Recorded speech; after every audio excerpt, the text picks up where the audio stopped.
YouTube channel. So for today's video is may special na mangyayari. And kasi birthday ko nung 22 din. Kahapon ay nung isang araw pala. And ayun, naggawa kami ng DIY sangyup today as our dinner for today. Yes. And ayun guys, ipapakita ko sa inyo yung aming ginawang DIY sangyup. Kahapon, pinapunta ko na po yung mga kaibigan ko dito.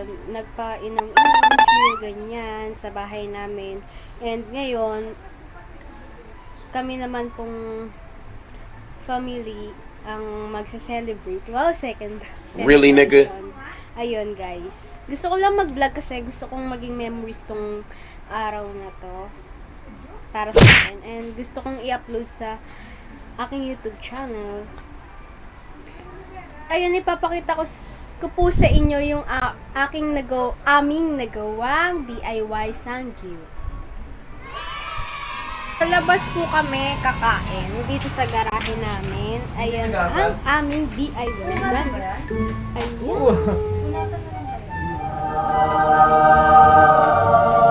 Ayun guys, simpleng ano lang yung ginawa naming low budget yung sangyup namin. Meron kaming side dish na potato. Ito. Ayan. Pork, barbecue, and plain pork. Ayan. And ito po. Tsaka etong, anong tawag nga dito? Ha? Te? Seaweed. Season. Season seaweed. Tsaka etong kimchi paste. Ayan, masarap daw yan. Really, at nigga? syempre, etong lettuce po. Bago. Tsaka, syempre, hindi mawawala ang soju. Ayan. Tsaka, dalawang yakult.